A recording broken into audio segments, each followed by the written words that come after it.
Meu nome é Juvi, esse é o podcast Monólogos, onde eu sento aqui e falo por alguns minutos sobre algum assunto. A intenção não é dar respostas, mas sim abrir perguntas e conversas. No episódio de hoje a gente vai falar sobre amor líquido.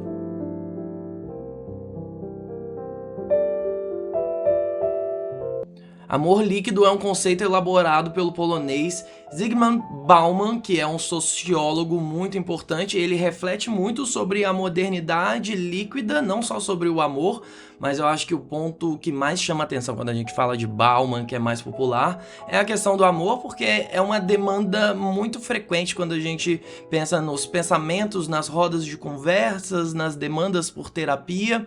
Então o amor é um tema bem latente, acaba que ele se sobressai dentro de toda a obra do Bauman, só que ele abarca ali muitos temas de uma sociedade consumista, de uma sociedade pós-capitalista, sobre a velocidade das mudanças e a possibilidade dessas mudanças terem um desbotamento, terem uma espécie de esvaziamento e ao mesmo tempo uma recolocação de termos e funções e práticas e coisas que anteriormente poderiam significar uma coisa, hoje significam outra.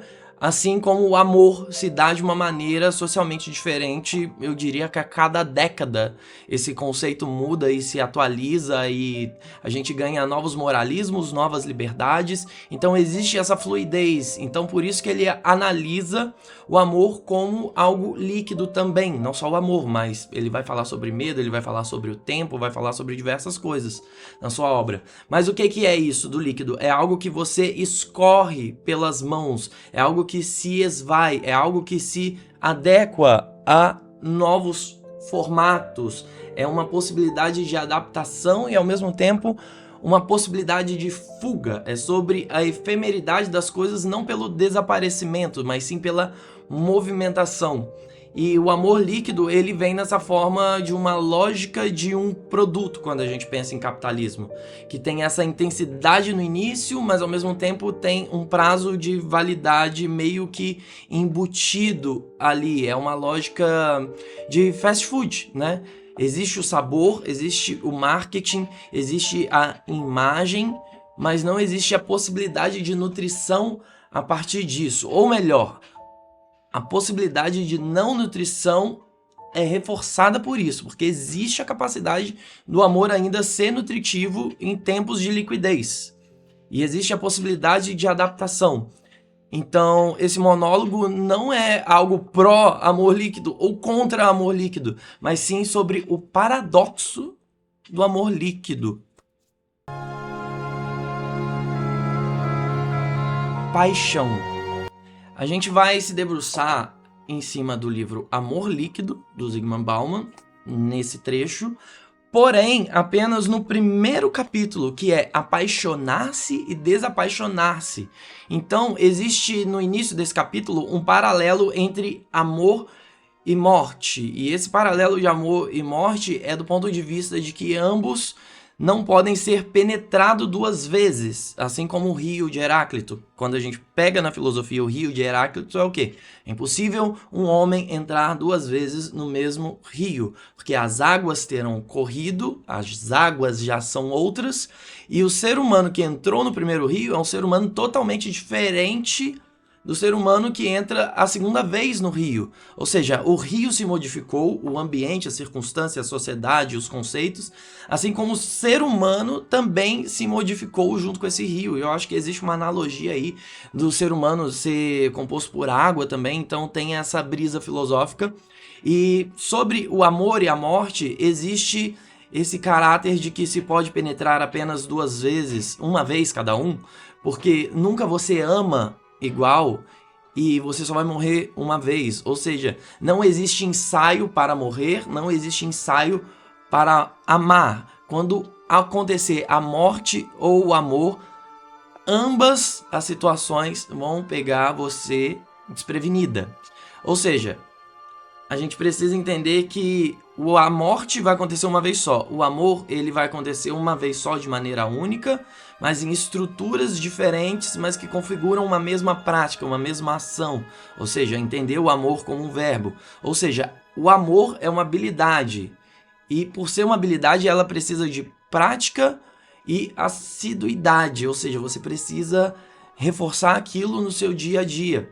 E isso gera uma ideia de que o próximo amor vai ser mais estimulante do que o anterior. Porque já que o amor é uma prática, quer dizer que cada vez você fica melhor nisso.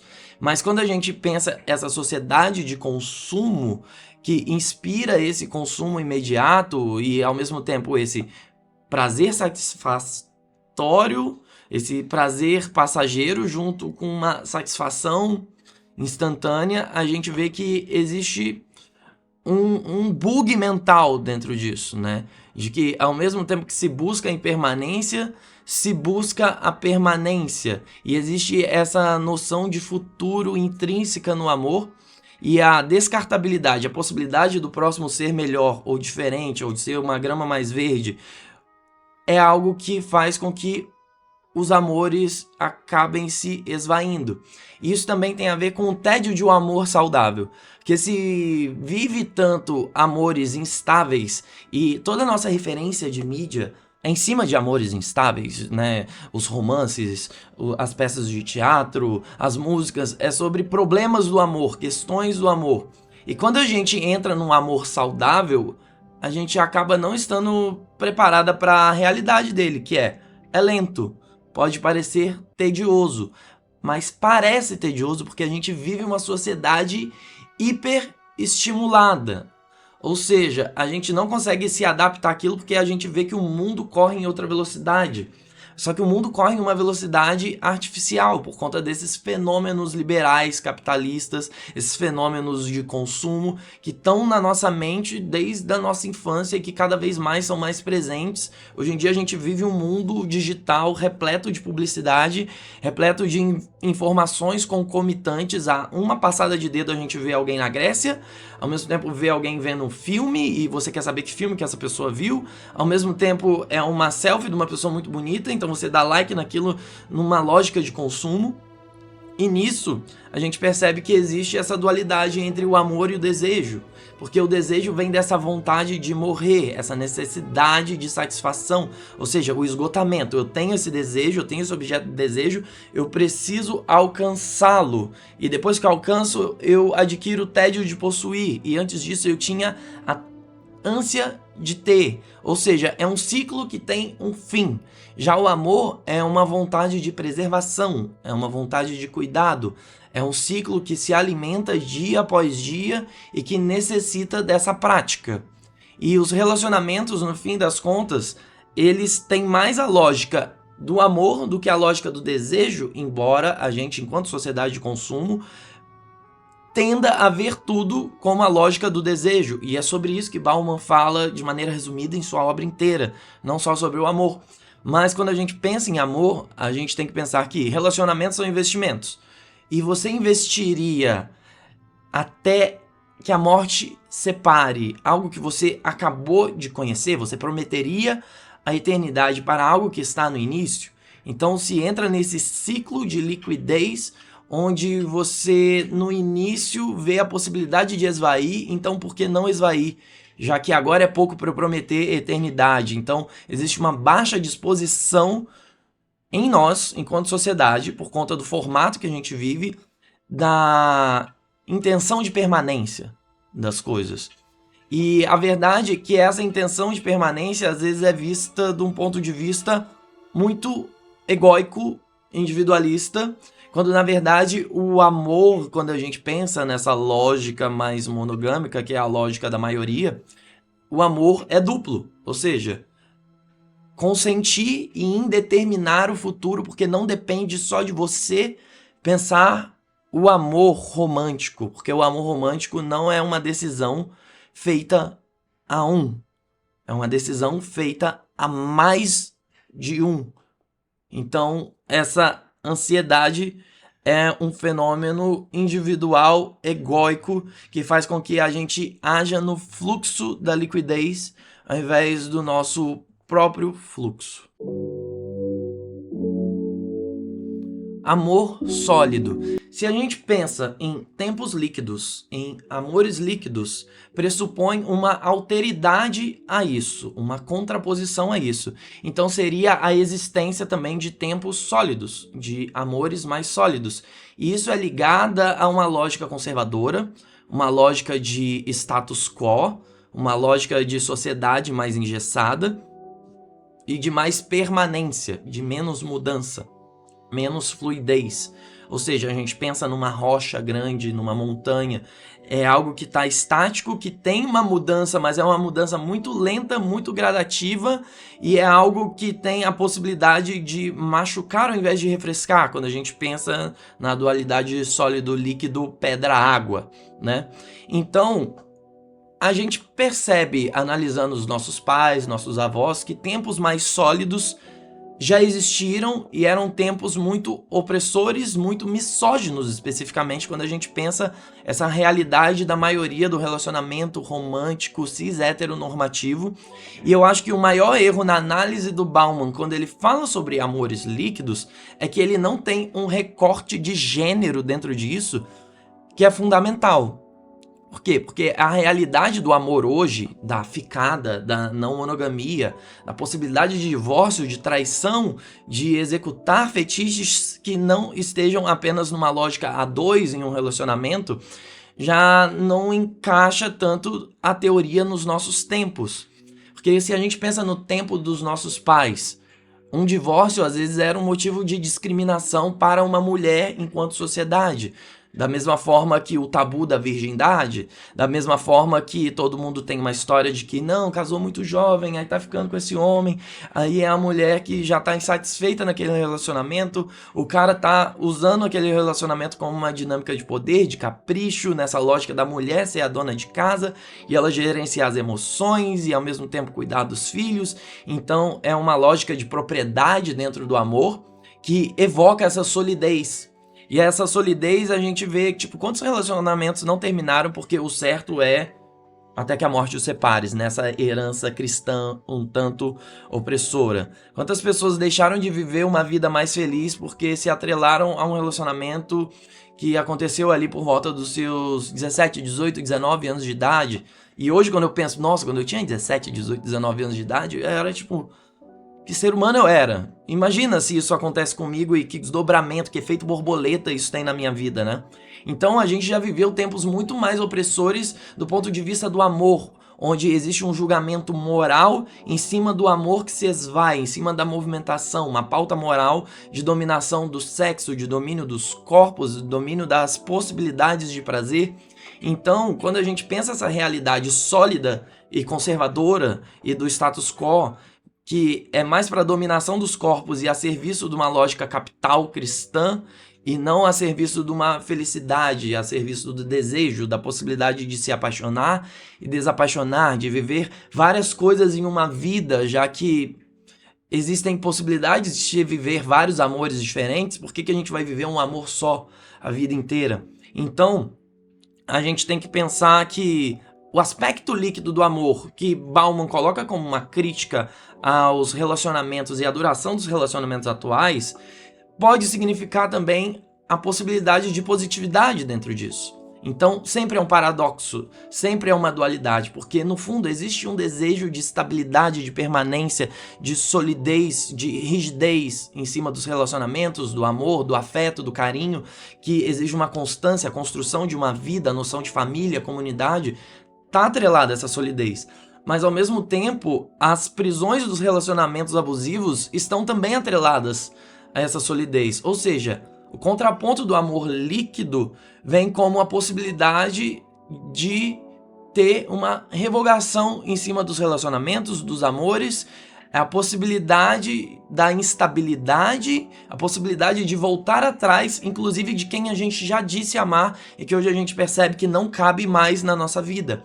Ou seja, se a gente for tentar resolver esse paradoxo, eu acho que a melhor analogia seria um copo, porque a gente tem uma estrutura sólida que contém um líquido de acordo com o formato, e a gente pode trocar o recipiente sólido para dar um novo formato para a água. Ou seja, os relacionamentos podem mudar, os seus acordos podem ser desenhados ao invés de serem os acordos invisíveis da monogamia, e o casal ele pode fluir com o passar do tempo e achar novas formas de se relacionar e de adaptar as relações. Ou seja, a liquidez não como uma forma para se sair do relacionamento, mas sim a liquidez a favor da permanência do amor e da manutenção do amor. Porque já que o amor é uma prática que precisa ser refinada. Então, que ela seja permanente, que ela seja duradoura, mas que ela não seja estável no mesmo formato, porque aí ela seria sólida. Então seria um híbrido do amor sólido e do amor líquido. O que a gente tem como preceito inegociável, que seria o copo, que é sólido, e o que a gente tem como preceito móvel e a essência e a mistura dos dois seres, que seria a parte líquida.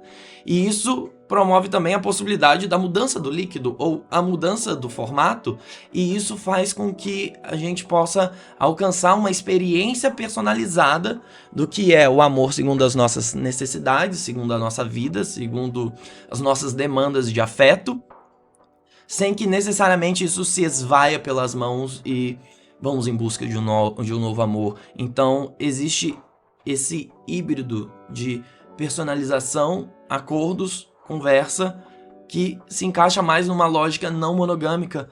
E não tenha esse tabu com monogamia, não monogamia, por favor, porque existe a possibilidade de amores não monogâmicos serem fechados.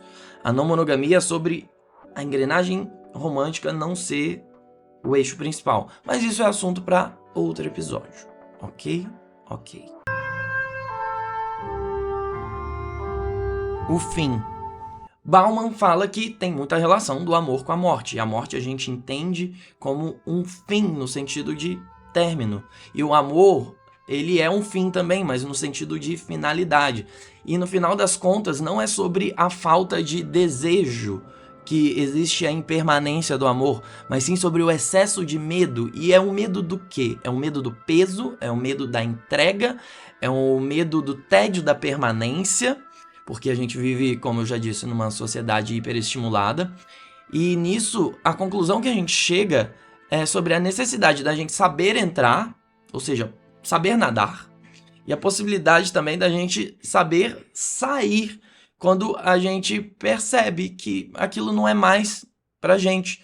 Ou seja, é muito importante saber sair quanto saber ficar. E o amor líquido, no final das contas, ele não mata a possibilidade do romance. Ele dá a fluidez em um mundo móvel, em pessoas móveis, a possibilidade de reconfiguração, de readaptação da relação e de você se desligar desses acordos não ditos e você exercitar uma autopercepção e uma percepção do outro, ou seja, uma noção de empatia. E teve um episódio na minha vida que foi um término que o meu psicólogo falou sobre o filme Náufrago, e eu queria dividir isso com vocês, que eu acho que é algo muito interessante. Que o filme Náufrago, a gente vê o personagem do Tom Hanks, que ele tava com um relacionamento, e aí ele vai viajar de avião e tudo isso acontece, e nisso ele se vê numa ilha sozinho, como o único sobrevivente. Ele é um náufrago, e ele não sabe o que está acontecendo na vida da parceira dele, então ele vive aquele momento da ilha. E vivendo naquele momento da ilha, começam a chegar itens, e um dos itens é uma bola de vôlei da marca Wilson, e nisso se consolida o que a gente conhece como Wilson, um personagem clássico do cinema, que é uma bola de vôlei que num acesso de raiva onde ele machucou a mão, ele segurou essa bola e tacou na parede e através do sangue ele desenhou um rosto naquela bola e ele ficou muito tempo naquela ilha e aquela era a única companhia dele. E ao mesmo tempo ele queria muito sair daquela ilha, porque ele sabia que existia algo para viver no mundo de onde ele veio. Ou seja, o desejo dele estava em retornar.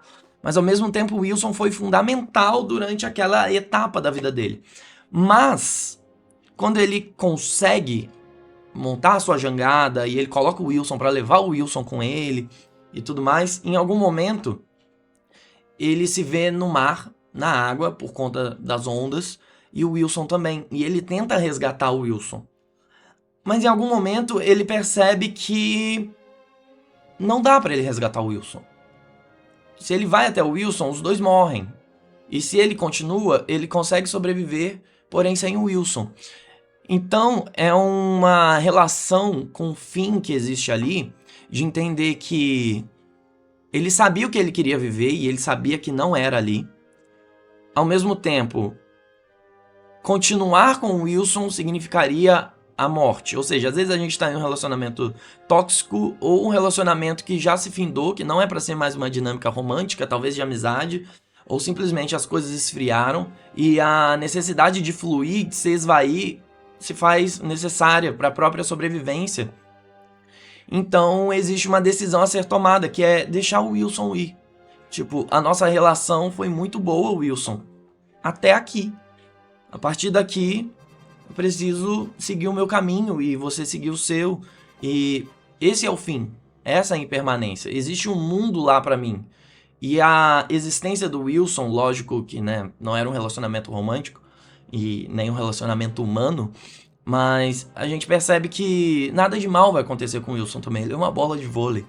Então, a liquidez serve pra isso, pra gente perceber quando não é mais o nosso espaço, não é mais o nosso desejo, não é algo mais que vai fazer bem pra relação, pro romance. Pelo contrário, é algo que vai dar fim à história das duas pessoas. É algo que o mar vai engolir os dois lados dessa relação.